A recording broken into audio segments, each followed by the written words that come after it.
नमस्कार। आज हम इतिहास के उन पन्नों को पलटने जा रहे हैं जहां ज्ञान के कुछ सबसे बड़े और शानदार केंद्र दबे हुए हैं। ये वो जगहें थीं जो कभी पूरी दुनिया के लिए एक रोशनी की तरह थीं, लेकिन आज कहीं गुमनामी के अंधेरे में खो गई हैं। अच्छा, जब हम दुनिया की पहली यूनिवर्सिटीज के बारे में सोचते हैं तो दिमाग में क्या आता है? शायद यूरोप की कोई भव्य इमारत, है ना?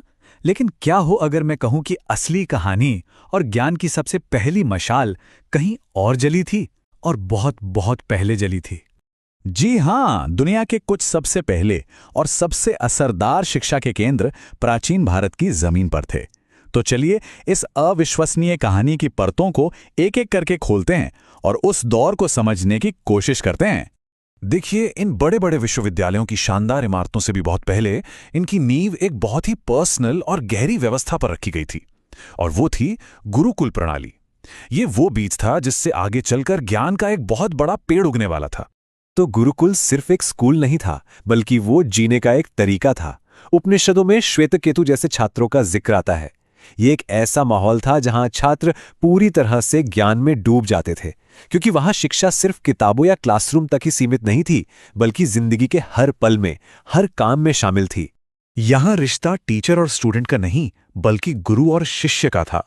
मतलब एक ऐसा बंधन जो भरोसे और कर्तव्य पर टिका था। गुरु का काम सिर्फ जानकारी देना नहीं था, बल्कि एक बेहतर इंसान बनाना था। और दक्षिणा, वो कोई फीस नहीं थी, बल्कि गुरु के प्रति अपना सम्मान और आभार जताने का एक तरीका था। तो गुरुकुल की इसी मजबूत नींव पर आगे चलकर उच्च शिक्षा के बड़े बड़े संगठित केंद्र बने, जिन्हें महाविहार कहा गया। ये सिर्फ बड़े स्कूल नहीं थे, ये दुनिया के पहले सच्चे मायनों में अंतर्राष्ट्रीय विश्वविद्यालय थे। अब जरा इन दो सबसे मशहूर नामों को देखिए, तक्षशिला और नालंदा। इनमें एक बहुत ही दिलचस्प फर्क था। एक तरफ थी तक्षशिला, जो एक पुराने, ज्यादा खुले हुए मॉडल पर काम करती थी, और दूसरी तरफ थी नालंदा, जो एक मॉडर्न, पूरी तरह से ऑर्गेनाइज्ड इंटरनेशनल कैंपस की तरह थी। तक्षशिला का स्केल आज भी हमें हैरान कर देता है। जरा सोचिए, उस जमाने में बिना आज की टेक्नोलॉजी के वहां दुनिया भर से आए 10,500 से ज्यादा छात्र एक साथ पढ़ रहे थे। ये अपने आप में ज्ञान का एक पूरा शहर था।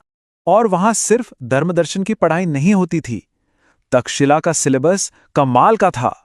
युद्ध कला, राजनीति से लेकर संगीत, एस्ट्रोनॉमी और सर्जरी तक 60 से भी ज्यादा विषय पढ़ाए जाते थे। सोचिए, वहां के ग्रेजुएट्स दिमाग और पेट जैसी मुश्किल सर्जरी भी कर सकते थे। इन यूनिवर्सिटीज का असली असर देखना हो तो बस उनके छात्रों को देखिए। पाणिनि, जिन्होंने संस्कृत ग्रामर को एक सिस्टम दिया, चाणक्य, जिन्होंने राजनीति की दिशा ही बदल दी, और चरक, जिन्होंने आयुर्वेद को नई ऊंचाइयों पर पहुंचाया। इन सब ने ज्ञान की पहली किरणें यहीं देखी थी। अब जरा कल्पना कीजिए कि आप उस दौर में हैं और आपको दुनिया की सबसे प्रसिद्ध यूनिवर्सिटी नालंदा में पढ़ने का मौका मिलता है।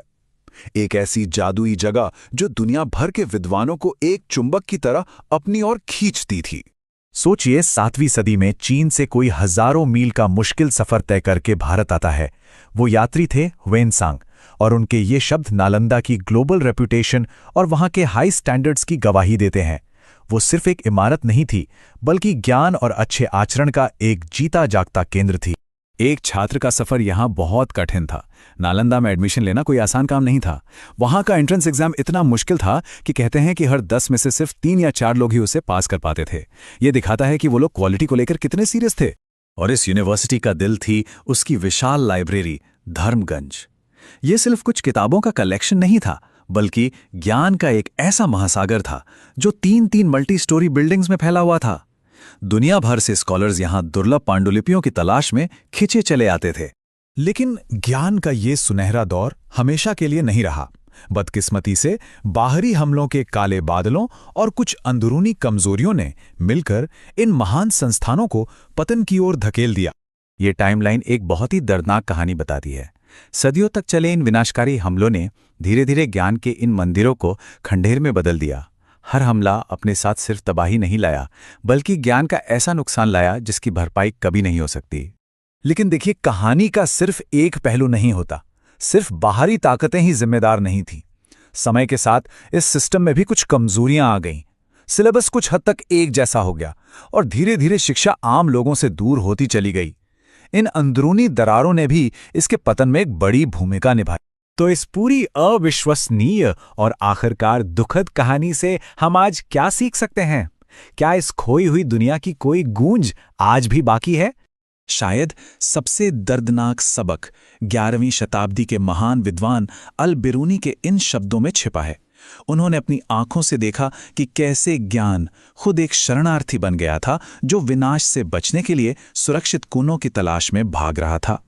ये एक ऐसा सवाल है जो हमें सोचने पर मजबूर कर देता है ना? हम शायद कभी नहीं जान पाएंगे कि चिकित्सा, विज्ञान, दर्शन और कला का कितना अनमोल खजाना उन आग की लपटों में हमेशा हमेशा के लिए खत्म हो गया।